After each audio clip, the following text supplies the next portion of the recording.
Welcome back.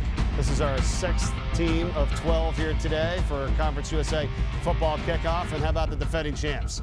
3rd year in the league, 2 straight bowl appearances, Jacksonville State. And we welcome in a new head coach to the scene for them in Charles Kelly, along with wide receiver Michael Petway and defensive lineman Daryl Prater.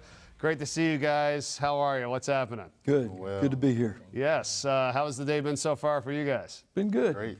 I think we've got 2 very good representatives of our program. They've done a good job since they've been here, so we're excited to be here and be a part of this media day. What are some of the things that's already been talked about, Coach? What have they asked you? What are the questions, comments, so I can come up with something new? I think the biggest thing is, being the reigning champions. Yeah.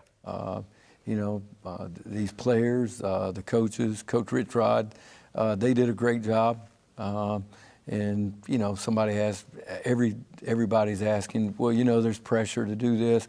Well, there's pressure is what you create. There's no more pressure that can be created from the outside than what we have in our building, what our expectations are. So I think that's probably the common theme is, what are you going to do now? Right.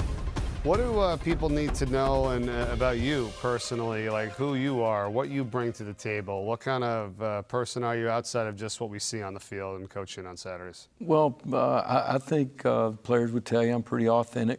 I am who I am. I say, I mean. I think that for me, my coaching philosophy has been developed by being around some fabulous coaches. I've been fortunate enough to work for some very good head coaches throughout the years. 5 of those coaches won national championships, so I've been able to learn a lot from those people, and I'm very thankful for the opportunities that I had and the experiences I've had in the past. And the other things, I've been able to learn from a lot of the players that I've coached throughout the years. I think a lot of times that coaches forget to tell you that you learn as much from the players as they learn from you throughout your career.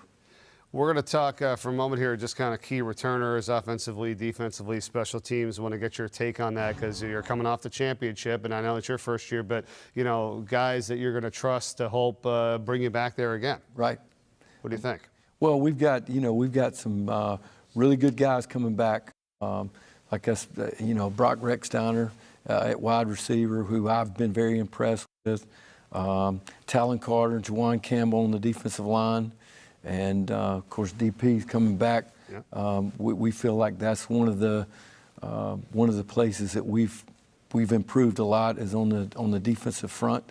We're excited about watching those guys play, and then of course I'm glad to have Michael back.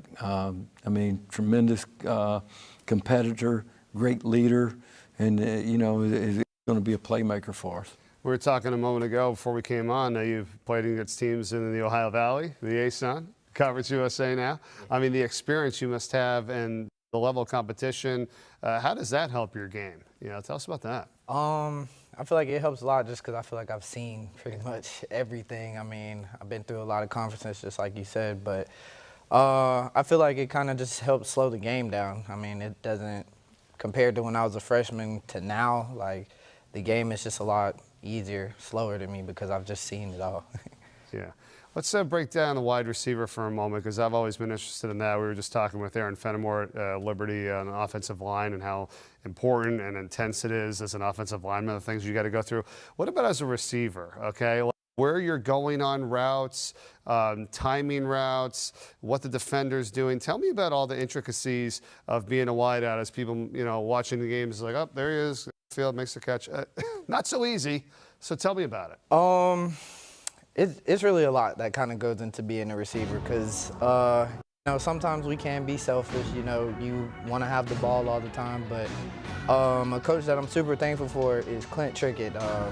Especially meet with him in the off season, like just the way that he broke down the film of, he broke it down from my perspective, a receiver perspective, a quarterback perspective, and an offensive coordinator perspective. So like, he was just he was really teaching me, like, certain routes, like I may not be open, but I'm opening up someone else. Cause like I would get frustrated, like, like I feel like I'm trying to do everything to get open, like, or I am getting open, but it's like, why you know, why am I not getting the ball right here? He's like, it's not that you're doing anything wrong or that you're messing up. He's like, you're really just opening someone else up. And whenever he broke it down from that perspective, it kind of really changed like my perspective of like, you know, how I play receiver and what a receiver is. Well, that's it, because you come in with that, you know, attention, because people got to take care of the knowns, right? And you're one of those guys, so you're right. You might be getting a double team. It might be a safety shy into that side of the field. So then it starts opening up for other people. And then once they realize, geez, that guy's already got 5 catches, I got to get on him, boom. Now that's when you take over, right? Okay. Yeah. And then what about, like, in terms of options? Like, in the quarterback, they don't have long, right? A couple seconds, if that, you know. Are you going into certain plays knowing that you're the number 1 option or you're the second or third? How does that all work in terms of, like, you know, when the play's called? Right? Kind of, again, like I said, the way just kind of Coach broke it down, certain plays, yes, you know, like, okay, I'm hot right here. Right. Like, if they blitz, I got to be, like, quick. Like, I got to be ready to get turned around. I got to get in my route fast. And then, you know, another thing that I've had to work on is just trusting the offensive line, you know, like, there are plays where, you know, it takes a little bit to develop, and you have to trust that the offensive line, everyone's going to basically do their part. So, you know, offensive line's going to hold up, running back's going to pick up the blitz or whatever. So it's just, it's kind of a lot that goes into it, but I think, I just think really with, you know, the help of Coach Kelly and the help of Coach Trickett, like it's made it a lot simpler and easier for me. No, thanks for breaking it down. Daryl, you know, your side of the ball, important defensive lineman positions are, right? Yes, I mean, that's when the money's made when you get to the next level. Oh, no, yes. but you know, and we'll hear from you about that in a sec, but your dad, right, Daryl, was your high school coach. Yes, sir. Played at Jacksonville State. Yes, sir. Following in his footsteps. A feeling of that and how proud he must be of you right now. Right. We've always talked about each other.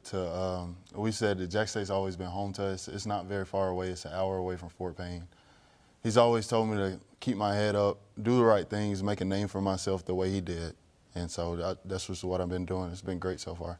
What are your conversations like? What's the relationship that you guys have? Me and my dad, he doesn't really push me to do anything. Like, he pushes me to work hard, but he's not going to persuade me to do anything I don't want to do. But anything, I tell him what I want to do, and he'll encourage me to do anything. Okay, and now I want to get a little bit of a breakdown on the defensive front, you know, what it's like for you as, again, yes, I think just as maybe a lay person watching football, think, oh, we just got to run, get after the quarterback. Yes, No. Yes, sir. What are the things that you have to focus on? How do you adapt your skills, what you need to do on any given play, really? Yes, sir. Right, I'd say D-line is about as selfless as O-line. D-line to linebackers is like O-line to running backs. We literally open up holes for the linebackers to come make the plays if we need to. We're the type of people that need to be in the right spot at all times. Every play we're striking, we're putting our hands on the O-lineman. So you got to be strong, you got to be physical. And being fast, you got to chase the ball. I love running to the ball. And making plays from behind is one of the best feelings. I tell you what, that's a great point that you made, and I really haven't heard anybody say that about, like, your job is to open up a hole or a spot for the linebacker to make a play. Like, if you have the right read, or you might know what that play's doing, and that's going to a certain side or a certain gap, right? Yes, sir. You got to make sure you got your guy out of the way, right, or he's off to one side for your. So it's not always you have to make a play. It's I'm trusting these guys behind me, and it's their role. Especially on a double team. Yeah, that's a great point. If I'm holding 2 people, I trust you to make the play behind me. Right, because you're going to get defensive attention. You're going to get attention. Yes, sir. And you're going to have a double team on you. Good point. All right, let's. You guys are defending champs. Let's start with this. I want to see this feature about the ring presentation after winning the title last year. Here it is. Like I said before, again, I had the opportunity to watch you all. Actually, I watched you all a good bit play last year. All right, I think you represented yourself. I think you represented your university. I think you represented your coaches, and I know you made former coaches and alumni very proud. So how about that, Coach? Right, you come in, you get a chance to talk to these guys. You say you watched them a bunch, and what was this scene like? You know, I think any time that players work and these players earn this. I have a lot of respect for their team and what they accomplished. I was able to watch them a couple of games last year, and just for them to be able to to get those rings because, you know, and I've been very fortunate. I've got a lot of rings throughout the years.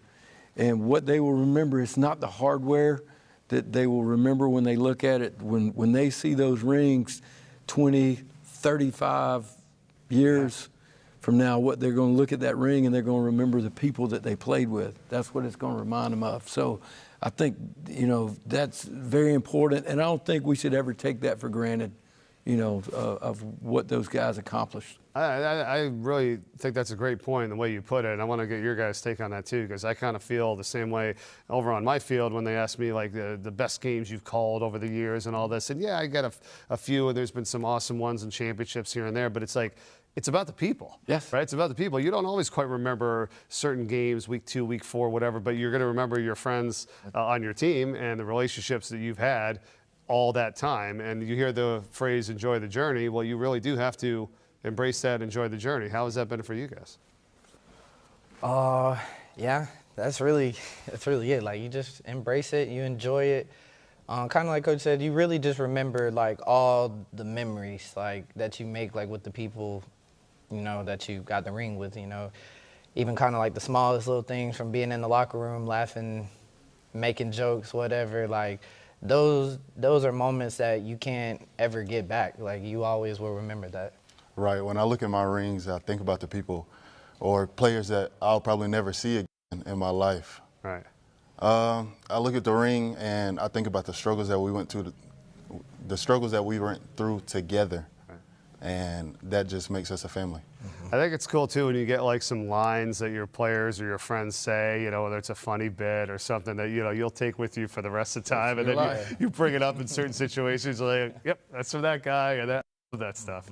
That's great. Let's show you the schedule here of what's coming up for you guys here. Jacksonville State, defending champs. We're gonna. Oh, there it is again. They'll highlight the Liberty game. I know Jamie Chadwell's over there going, yeah, here we go again. But no, look at awesome games highlighted with a bunch of national TV games. ESPN2. Coach talked about it. I know it's one game at a time, but what do you see on here? Give us your thoughts. Well, first of all, when I look at that schedule, I think of you know, all the coaches that coach at these places. Really good, really very well coached. Starting off with UCF, Scott Frost coming back. Yeah. I mean, he did an incredible job when he was there before. He's a good football coach. I've never been against him before, but I've really admired him. Jamie's done an incredible job at Liberty. And then we go to Georgia Southern, out of conference, on the road. Murray State will be an improved team. And then Charles Huff at Southern Miss, we go on the road and play them there. He and I coached together at Alabama, so we have a lot of background. And of course, when you're in this conference, as I mentioned in the press conference earlier, the thing that's most impressive is the quality of coaches that are in this league. I mean, it's really impressive. And the quality of players that are in this league. I've had a chance to watch, you know, because of the midweek games. Right. I've been at, you know, I've had a chance to watch the last couple of years. And, you know, I'm very impressed with, you know, the players that I've been able to watch, and then the coaching. It's just top of the line. And that's not new for Conference USA. It's been that way for a long time. Yep. Final message, whether anything about the university, the city, what you guys are trying to do that people need to know as we enter this season. Well, first of all, I think our university, our administration, Dr. Killingsworth, Greg Seitz, our board of trustees, our faculty, our students have really bought in to what we're doing, you know, and not only as an athletic department, but as a football program. We're very progressive, and we understand that Conference USA is really good for our university because it is the window that shows the rest of the country what we're about. And it gives these guys exposure. We play against good people every week, and everybody in the country gets to see that. So we're excited about that. All right, sounds good. Wishing you all the best this upcoming season. Thanks for being here, guys. Thanks a lot, and have a great year. Thank you. Thank you. Okay, appreciate it. Jacksonville State, the defending champs. See you in